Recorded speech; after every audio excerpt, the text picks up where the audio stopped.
headlines kan mga barata, mga post sa social media dapit sa illegal na droga, dakulang tabang sa monitoring kang PDEA sin PNP. Paggamit ng drone kang PNP, dakulang tabang man sa saindang surveillance. Transport and Mobility Summit kang LGU Naga, gigibuhon ngunya na hapon. Department of Trade and Industry Camarines Sur, padagos na matabang sa mga saradit na negosyo. Uyan mga barata, saldo na ini. Ako po si Cristina Valenzuela. Department of Trade and Industry sa Camarines Sur, tatabangan ang mga negosyante na maging global standard ang sa indang mga produkto o serbisyo. Ang detalye sa report ni Christine Reyes. Dakol na plano ang Department of Trade and Industry Camarines Sur para sa mga micro, small and medium enterprises sa Camarines Sur. Kabali na ang internationalization kan mga MSME. Dapat si kalidad kan produkto, pakarhayon, tanganing maabot si global standard asin mamati kan mabakal na bako lang siya basta-bastang ginibo. Dakulang oportunidad sa mga MSMEs ta kung maisipan nindang mag-export, daing na sinda madidipisilan, hulita na hiling na ninda ang standard sa international market. Ang big moves this year is actually internationalization of MSMEs. When we say internationalization, yaang dyan so one, itong quality kang mga produkto, pakarayon, gibuhon siyang at par with global standards. Meaning, kung ako sa mga entrepreneur, maski pigtitinda ko siya locally, dapat ang kalidad kayan pang global. Para at least sa mga Filipino, Bicolano na mabarakal kayan, mafe-feel man din na magayon na ng produkto, bako siyang basta-basta lang, or kung igwa man din mga imported products, comparable or even nga ni better pa. At the same time, para anytime na mag-isip siya na mag-export na, mag-go into export, dahil siya madidipisilan kasi duman pa lang sa pag-conform ka mga standards sa international market, araw na niya. Sinabi pa ni DTI Provincial Director Jay Ablan, negosin ng mga marketing events araw kan Feria de Camarines sa paay kan trade fair asin market matching. Natatabangan ng MSMEs na magkaigwaning ganansya asin mabisto ang sidang mga produkto. Apwera kaini, plano kan DTI na i-enroll sinda sa online market, bako lang sa local kundi sa international pa. Kung kaya nakikipag-coordinar na sinda Ablan sa Amazon para makapag-enroll sinda ni maski 10 MSME na preparado na sa global market. Then we also have some marketing events, dyan sa Feria de Camarines. Of course, kasi the lifeblood of the business is really the marketing. So we have to help MSMEs maka-generate kang mga sales. So sa paagi kang mga trade fair and even mga market matching, natatabangan sila. And then we will also endeavor na ma-enroll sila sa mga online market. Not only itong mga domestic, but also international. That's why we're closely coordinating with Amazon na initially ang pag-iisip nito enroll 10 MSMEs na ready to venture sa global market. So, mostly ang nag-signify are really into food processing. So, we're preparing now itong mga compliance nila kasi may mga permits and licenses na kailangan i-comply, like dapat igwang license to operate, dapat GMP compliant na sinda, or mas ma-appreciate mo kung igwa sinda mga halal certification, HACCP, something like that. Kasi iyon ang mas nagiging nakakapagpa-marketable ka mga produkto ka mga MSMEs. Ang taong 2026 ang magayon para sa mga saradit na negosyante. Ulita matatauan sindang ngunyan ng oportunidad na mas pahiwaso ng sa idang market asin maipahiling sa iba ang pinag-uurgulyo nindang produkto. Para sa Jalan TV 48 Naga, Cristina Canzer Reyes, Newsbreak. Sa kasumpay na barata, sa tabang kan trade fair na ginigibo kan Department of Trade and Industry, mas nagdadakula ang market kan mga saradit na negosyante sa Camarines Sur. Saro sa itinaong halimbawa ni DTI Provincial Director Jay Ablan is yung mga nasa furniture business. Dagdag ba ni Ablan, ang target kan trade fair bako lang magkaigwaning ganansya si mga small business. Alagad, makataumanin inspirasyon sa ibang tao na magpuon kan sa indang negosyo. Saro man sa platform ang trade fair para personal na makahagad ng advice sa mga MSMEs kung paano magpuon in business asin mas mapaasenso ini. Yeah, andyan so natatandaan ko nagkaigwa kami kayan advocacy among LGUs na pwede silang mag-pass din ordinance supporting the procurement of local products. Example, kung ako ngayon taga-Pili, kung ako ang LGU, ang priority kong babakalon, itong mga produkto na ginigibo duman sa lugar ko. In that way, kumbaga, masusupport itong mga local establishments na duman. Example, sa pag-purchase kang mga office supplies. So, imbis nga magpanaga, ito nang nagtitinda duman sa Pili. Or kung may mga furniture shops duman, kaipuan ko din mga furniture pieces, duman naman ako mabakal. So, it's one way to really support itong mga local establishment mga local MSMEs sa lugar. And pag-araw kaya na grabe ang support naman na feel kang mga MSMEs from the government. Of course, mas na-inspire sila na mas pakarayon ang negosyo, mas i-continue ang negosyo, and of course, in turn nakakatabang para mas maging successful sa ilang mga operations.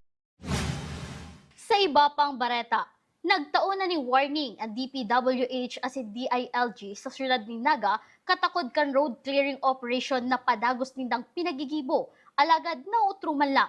Pinaliwanag ni Mayor Leni Robredo na daiman subuot madali, lalo na si mga vendors na yaon sa gilid kan tinampo na hinahanapan panindanin pwesto para dai mapundoan paghahanap buhay. Alagad ipapadagos ninda ang road clearing, huli saro ini sa dahilan kung taano nagkakaigwan ni traffic. Ang sarap dakulat ang problema. Ini yung road clearing. In fact, may warning na kita from DPWH at DILG. Bako siyang arguing kadali. Dahil syempre, ite-take into consideration mo si hanap buhay kan mga tao. So ngunyan, hinahanapan ta ning alternative na pwede sabihin ta mga vendors, di ka na di pwede, dumang ka pwede. So kulang pa yan, may mga nahanap na kitang lugar na itukdo sa inda, pero kada lugar may pa. Kaya mabagal talaga ang road clearing, pero dakulaon na bagay ang road clearing as far as traffic and mobility is concerned. So kaya po din ayuso. Sa kasumpay na bareta, nagtao maning sentimento si punong barangay Felix Largo kan barangay Santa Cruz sa road clearing operation. Sa iyang sinabi na pa nagkakaigwan ng road clearing operation, pagkatapos na nakantulong aldaw, nagbabalik sa naman liwat. Ang kinakaipuan digdig iyo si disiplina kan tao asin pagsunod sa kasuguan kan lokal na gobyerno kang Naga na para man sa ikamamaray kan lambang saro. Tinampo bakong parkingan. Ano ta pinaparkingan nindo? Agian yan kan tao asin kan bihikulo. Ano ta pinaparkingan nindo? O sige, ngunyan, operation, clearing operation. Okay, after 3 days, baralik na naman. O anong dapat gibuhon ta? Magparabarantayan ta para sinda. Tayo kung parabantay, tababantayin ko yung kapos. Sa ibang issue, tubod si Barangay Kapitan Felix Largo na kaipuan ang higot na pagbabantay sa gabos na programa sa iyang barangay. Kabali sa pinagtauan doon kan opisyal, ang paglaban sa illegal na droga, problema sa basura, asin ang pagmonitor sa mga parahabon para mamantinir ang pasi-orden kan barangay. Planong bilugo ni Kapitan Largo ang inaapod na bangkat o bantay katait. Saro ining paagi nganing mabantayan kan lambang residentes ang kada saro para masiguradong magiging trangkilo ang barangay Santa Cruz. So ang kayo po ang kayan bantay. Bantayan. Bakong bantayan. Ako hiling ko, gabo sa programa ito sa barangay na nahiling ko, dapat bantayan. Particular basura, drugs. Para bun. Kaya nga bibilaw ko giraray itong bangkat. Ano ang bangkat? Bantay katain. Bantayan mo sa diri mo, bantayan mo nasa tuwa mo, bantayan mo sa wala mo, bantayan mo nasa atubangan mo. Pagmati ko, tranquilo kita. Padagos sa mga bareta, alauna nin hapon ngunit na aldaw, gigibon man ang Transport and Mobility Summit kan lokal na gobyerno kang Naga. Susod ki Public Safety Executive Officer Rene Gumba, ang intensyon subuot kan pag-urulay na pagsaroon na lang ang urulay kan traffic, transportation asin mobility, pati na ang direction kan traffic management kan presenting administrasyon. Ano ang intensyon igdi? Kung pwede na pong pagsararoon igdi sa urulay, manunungod sa traffic and transportation, pati sa direksyon kang presenting administrasyon, manunungod sa traffic management. Na aram taman po baga na kadakol ning nagtatarabang, kadakol nagtatao ning mga suwestyon, opportunity ni na makonsolidate na ang mga iyan as in pagkatapos kang summit will be the execution of these interventions. So sa Sabado man po ini, 1:00 hanggang 5:00 ning hapon sa Biscas diyan sa Peña Francia Avenue. So iniimbitaran taman so gabos ng mga stakeholders sa Urulay manunungod sa transportation and traffic management, including mobility pala. Dahil sa ini sa pinaka-focus ta namon yan sa traffic management sa laog kang syudad.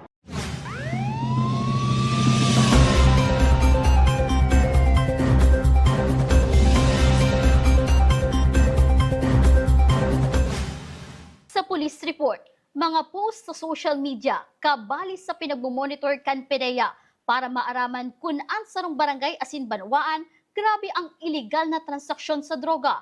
Uyang sa kuyang report. Daipa na dadagdagan hastangon yan ang 11 na munisipyo na pinagdeklarang drug-cleared municipality kan PDEA Camarines Sur kan taong 2025.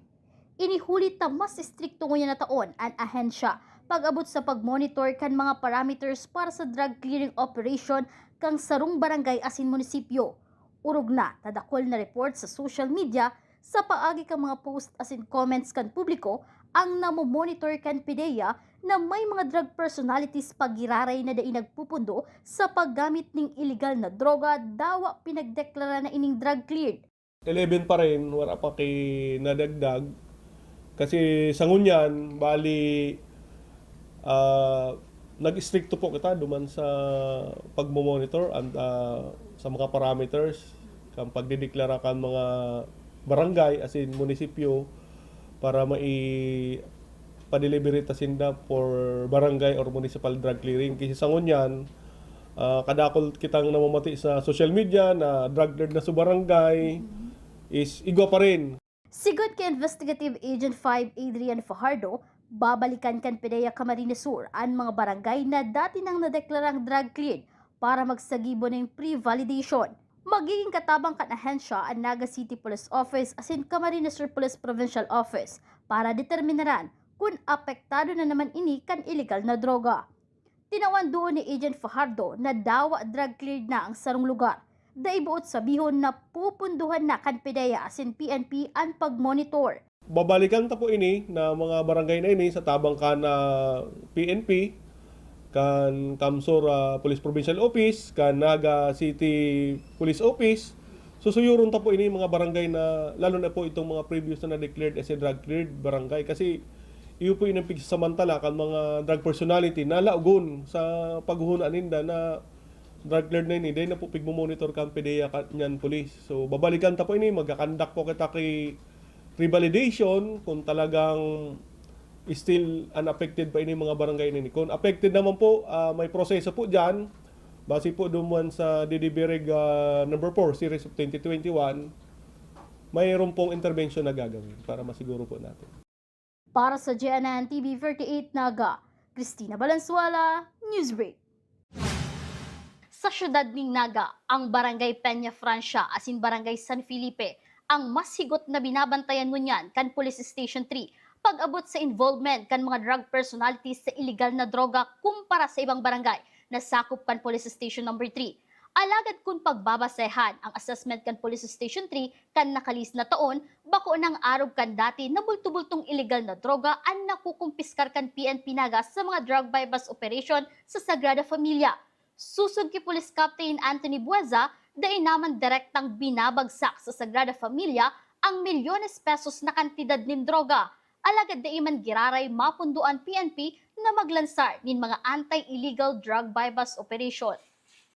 Saro po dyan ini yung Peña Francia and ini yung kuya San Felipe. So yan po dyan ang asamo yung pinag-monitor na mga talagang medyo dardar at wala pa.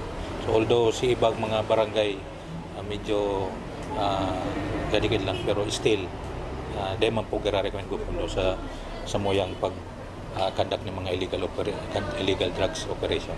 Kung sa epekto kang po sa dyan po sa Pransya, ang nakukwami lang po dyan is medyo kwan lang, parang tingi-tingi na lang siya, parang dikit-dikit na lang nakukwami. Di gaya kang katong kanto na parang bultuhan siya, na babagsakan talaga siya, hindi dyan ang talagang kuruanan.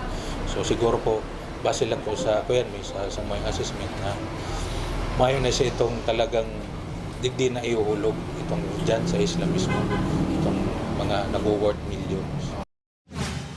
Sa iba pang police report, paggamit ng drone kan mga municipal police station, dakulang tabang sa pagkondusir ng surveillance. Ang detalye sa report ni Melvin Machado. Ang kada municipal police station ang pinag-iingkaminar kang Camarines Sur Police Provincial Office na magkaiguan ning sa diring drone. Alagad sa presente, gabus nindang drone hali sa PNP. Kung kaidto nadidipisilan ang Philippine National Police pag-abot sa surveillance, alagad huli kang modernong kagamitan, siring kang drone, mas napapadali na ini. Maging sa anti-insurgency operation, dakulang tabang subot ang drone. Yes, anti-criminality during surveillance and also anti-insurgency operations. Nagamit na po yan. Yes, ini-encourage sa tabangan kan mga respective local government units. Pero sa kunyan, ang mga drone na ginamit ay gamos po yan supply ng PNP. Ang mga personay kang Camarines Sur PNP na yaon ngunyan sa Albay, ang may kaibahan ng drone as in drone operator. Siyempre ang advantage yan sa pag-monitor kan mga nangyayari sa ground. And also, kapag may mga obstacles sa ground na data direktang mapupuntahan, at least using the drone, mabivisualize na kung ano nangyayari. Let's say, several kilometers from our position. Like ang mayon, very hazardous na lumapit. So, ginagamitan tayo ng drone para ma-monitor yung activity. Para sa GNN TV48 Naga, Melvin Machado, Newsbreak. Sa iba pang bareta, praktikal na pagnenegosyo, tinawan importansya kang Naga College Foundation Center of Rural Entrepreneurship for Economic Development sa sarong training kan mga may sadit na negosyo sa Magaraw, Camarines Sur. Ang detalye sa report ni Campus Correspondent Eugene Nueva. Ang kaaraman sa negosyo, mas pinapusog kan mga miyembro kan Jose Pepe Cabrera Jr. Foundation Incorporated o GCFI matapos na magkondusir ni sarong seminar workshop sa Magaraw Training Cum Livelihood Center kanakaaging Domingo sa tabang kan Naga College Foundation Center of Rural Entrepreneurship for Economic Development. Practical Strategies Entrepreneurship for Marginalized Group ang topic. Obheto kan NCF CRED na matawan ang mga miyembro kan GCFI parent sector ni mga practical na estratehiya sa pagnenegosyo tanganing urog na mapausawag ang sindang masadit na negosyo. Lampas 40 participants ang nag-attendir sa seminar. Kadaklan sa inda, napuon pa sana na magnegosyo asin igwang mga sadit na negosyo. Saro sa inda si Merceline Gobalio Esperon, sarong paratindanin kakanin na tinakwan ang importansya ang pagplano kan produkto, tamang presyo asin pagsiguro na igwang tamang profit o ganansya para padagos sa mag-uswag ang sarong negosyo. About po naman sa kung paano kan product, tapos paano kan profit sa pag ninegosyo, kaya po talaga itong naka-cost ang lahat ng materials para kung pera talaga sinaging profit. Importante kasi ang profit talaga. Kahit dikit ang kita, kaya po, may profit ng gararay. So, yun po yan ang naintindihan ko kasi Rudy, na dapat gabos na materialis nakalista, si labor, tapos kung halimbawa transportation, dapat yan pa dyan nakalaan. Importante, may profit para mag-asenso ang negosyo. Sigun kay Rico Alvia, Executive Director kan GCFI, dakulang tabang ang partnership sa NCF CRED. Hulit ta igwa mga format asin sistema na pwedeng basehan kan mga negosyante sa sendang entrepreneurial journey. Asin nagkaigwang malinaw na direksyon na bakusa na basta-basta na magtinda. Ang katunayan, yung mga participants na, igwa na sindanin pagpuunan ng mga entrepreneurship.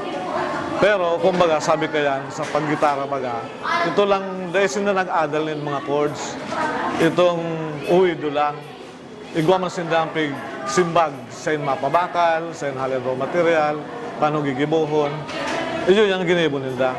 Pero with this seminar, sa pagikan Naga College Foundation and CRED team, sa hiling kong makakatabang ta, igwa na sinda ng format, igwa na sinda babasihan, mailing na hindi kung talaga nagdidiling sa sinda.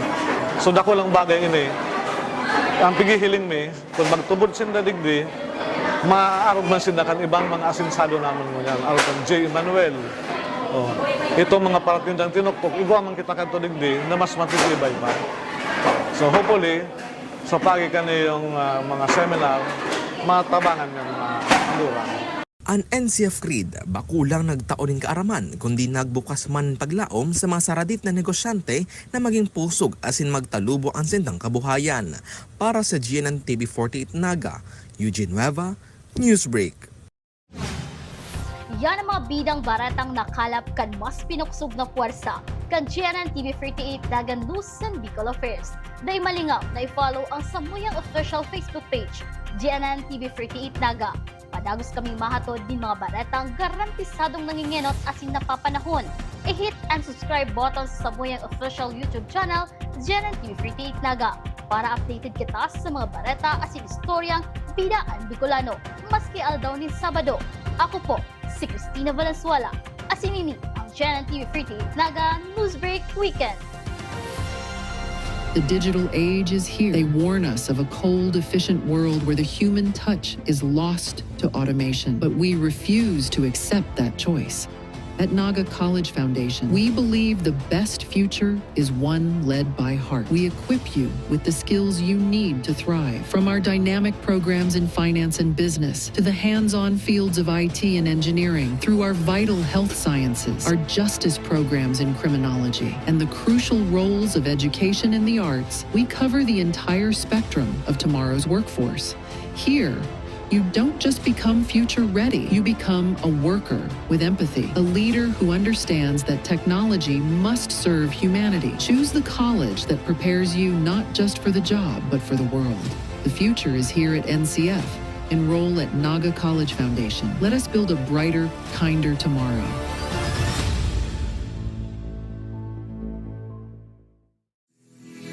The battle for regional supremacy is back. 3 leagues, 6 champions, 1 city. All roads lead to Naga sa pagsasama-sama ng pinakamalalaking liga sa South Luzon. Oragon Basketball League, United Collegiate Championship League, Bicol Universities and Colleges Athletic League, the second South Luzon Invitational Basketball Tournament, Olivares College, Parañaque, UCCL Season 19 Champion, Guangming College, Tagaytay City, UCCL Season 19 Silver, Faith Colleges, Tanawan City, Batangas, UCCL Season 19 Finalist, Naga College Foundation, OBL Season 1 Champion, Amando Cope College, Tabaco City, Albay, Cal Season 7 Champion, University of Nueva Cáceres, sa 2025 Regional Qualifier, February 6 to 8 at the USC Sports Palace, with special exhibition match between W. Sofia Basketball Team versus Oragon All-Star, live streamed via GNN Naga Digital TV Channel 48.1, Oragon Sports TV, Oragon Basketball League Facebook page, and GNN TV48 Naga YouTube channel. The second South Luzon Invitational Basketball Tournament, powered by PLDT, with special exhibition game between WB Sofia and Oragon All-Stars, February 6 to 8 at the UNC Sports Palace. Presented by Sundays Hotel, Concepcion Pequeña, Naga City, Lemon Residences, Magsaysay Avenue, Naga City, Papatantan Apertel, Diversion Road, Naga City, Summit Sports Hub and Private Resort, San Vicente Canacman, Camarines Sur, Gold Trans BTS, Naga College Foundation, Summit Hotels and Resort, Go Hotels, Jag Sportswear, DLP Printing Services, AAT Ads, Jazz Tire Master, Midnight Naga, Tigers Cafe, Claypot Cafe, Camser Eye Center, Glass House Beach Resort, Caranan Pasacao, Camarines Sur, Safe Side Transport, 101 Mall, Lotus Blue Hotel, Nelabahan Laundry Shop, and 3N Bakery.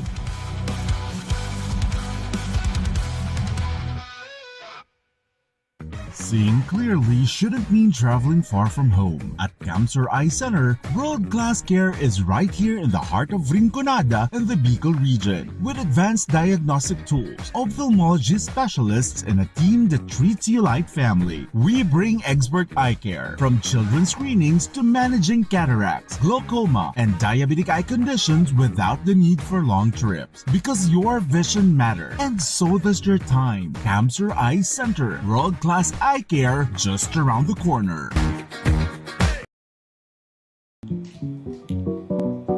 Tanga ta diri ko nababay na GNN TV48 Naga. Kalma. Lumipat lang ang GNN TV 48 Naga sa Channel 48.1. What? Direk, ang simple lang ng solusyon dyan.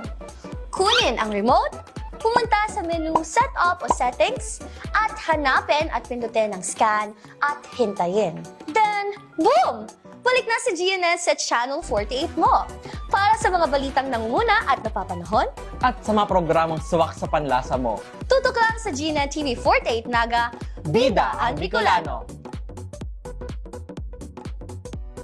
The future is a race. At Naga College Foundation, we don't just keep up. We set the pace and we change the game. College of Business and Management, where ideas grow into enterprises. College of Teacher Education, shaping minds that shape the nation. College of Health Sciences, where compassion meets innovation. College of Engineering, designing solutions that redefine tomorrow. College of Arts and Sciences, fueling creativity, culture, and connection. College of Accountancy and Finance, empowering the economy through mastering numbers and markets. College of Criminal Justice Education, protecting communities with excellence and integrity. College of Computer Studies, coding the language of the future. And with NCF micro-credential programs, you don't just wait for the future. You leap into it. Gain and demand skills fast, short, powerful, and flexible. Designed to fit your life and fuel your career. 8 colleges, endless possibilities, and micro-credentials to keep you ahead of the game.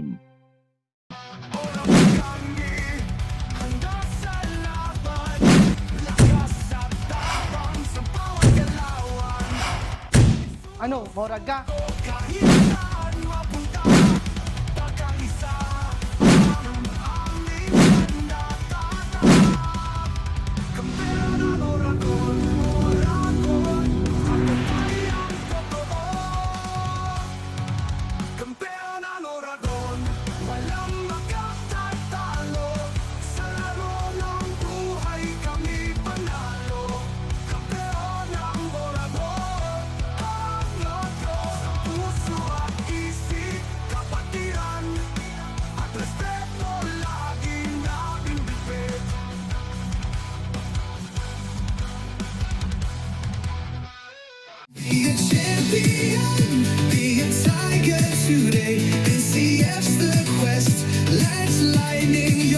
At the Naga College Foundation Basic Education Department, we provide an environment where innovation is nurtured and resources promotes collaboration and discovery. Our students benefit from hands-on learning in cutting-edge science and technology laboratories, bridging theory with practical application. We maintain a supportive institutional framework, ensuring a safe, clean, and academically focused atmosphere for every student. Beyond academics, our comprehensive facilities, including sports, develop leadership, teamwork, and discipline. NCF is proud to be a LASSO accredited institution, a recognized mark of excellence and high-quality education. This is Naga College Foundation Basic Education Department. Changing the game. At NCF, we're all about that holistic grind.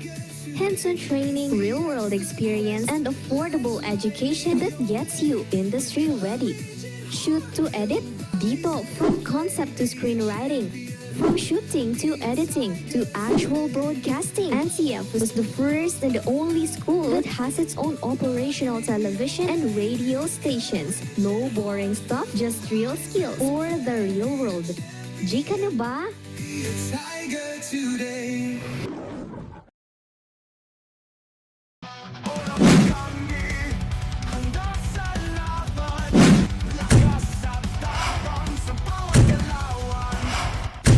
Ano, morag ka?